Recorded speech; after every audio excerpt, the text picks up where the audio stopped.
Parfois, c'est effrayant de voir à quel point on est coincé dans les mêmes schémas que notre mère. Je pense que ça t'est déjà arrivé à toi aussi, de t'entendre dire les mêmes choses que ta mère, de vivre les mêmes situations et peut-être même avec le même type de personnes, notamment dans le domaine amoureux.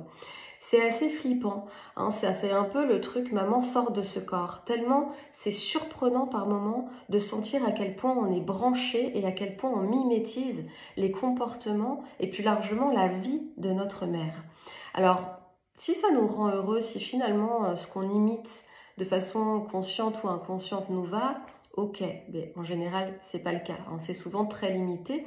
Et si on vit la même vie que notre maman, c'est tout simplement parce que on a le même système de croyances, on porte les mêmes choses, la même histoire, les mêmes blessures. Si ça n'a pas été travaillé, si ça n'a pas été libéré. Mais en général, eh bien évidemment, si on est toujours dans cette reproduction, dans cette répétition, ça ne nous permet pas de nous épanouir pleinement. On ressent qu'on est limité dans notre vie, on ressent qu'on tourne en rond dans une sorte de schéma transgénérationnel qui nous épuise, qui nous lasse et on se demande vraiment comment on pourrait en sortir. Et puis ce qui fait aussi qu'on reste souvent coincé bien au chaud là-dedans, c'est qu'on a peur de faire du mal à notre mère. Ça, c'est très inconscient. Mais l'enfant, la petite fille à l'intérieur de nous, elle, ce qu'elle cherche, c'est à protéger sa mère et à guérir sa mère.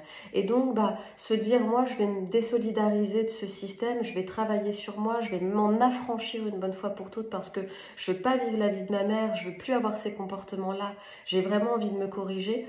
Et la petite fille en nous, ça la fait souffrir et elle se dit, mais je vais perdre le lien, ma mère va plus m'aimer, je vais plus lui être fidèle, je vais plus lui être solidaire et loyale. Et donc, ça nous fait rebrousser chemin. On a peur de cette perte du lien, on a peur de l'affront qu'on pourrait faire à notre maman. On a peur de couper les ponts aussi, mais ça c'est une grosse erreur. On n'est pas obligé de passer par ces 3 étapes douloureuses pour sortir du jeu de la lignée transgénérationnelle. On peut simplement créer un autre lien, réinventer le lien, avoir une nouvelle relation avec notre mère ou avec toutes les femmes de notre lignée, hein, ça peut être nos sœurs, ça peut être notre grand-mère. Réinventer le lien, c'est ça. C'est créer une nouvelle relation à partir de qui on est vraiment, dans une vie qui nous correspond. Alors si vous en êtes là, vous aussi, si tu en es là, toi qui m'écoutes, eh bien dis-toi qu'il y a plein de façons aujourd'hui pour sortir du jeu. Si tu as envie de te corriger, d'améliorer tes comportements, de ne plus être dans cette reproduction automatique, stéréotypée des réactions de ta mère, si tu veux plus utiliser les mêmes mots, moi je sais que je me suis beaucoup corrigée parce que j'entendais que je parlais de la même façon, j'utilisais les mêmes mots, dans la même énergie que ma mère et franchement, c'était pas porteur pour moi, c'était très limitant et j'avais vraiment l'impression d'être dans un film là qui passe en repeat sans arrêt, une scène qui se répète sans arrêt et de pas vivre ma vraie vie à moi.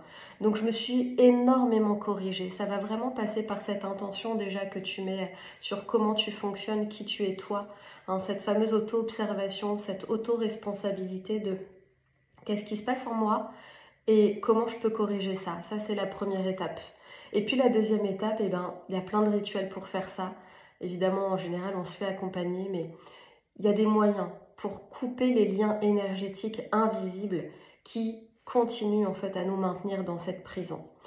Voilà, alors si toi aussi tu en es là, que tu en as marre de reproduire le schéma, que tu as peut-être la même vie amoureuse que ta mère, avec les mêmes partenaires, que toi aussi tu vis de l'abus, que toi aussi tu vis de la maltraitance, ou que tout simplement tu tombes sur les mauvais partenaires, tu n'es jamais amoureuse, tu tombes jamais sur quelqu'un qui te plaît, parce que tu n'as jamais vu ta mère heureuse en amour, elle t'a jamais tenu ce discours de « je suis épanouie avec mon partenaire », tu ne l'as jamais vu, tu ne l'as jamais senti, et donc tu le reproduis.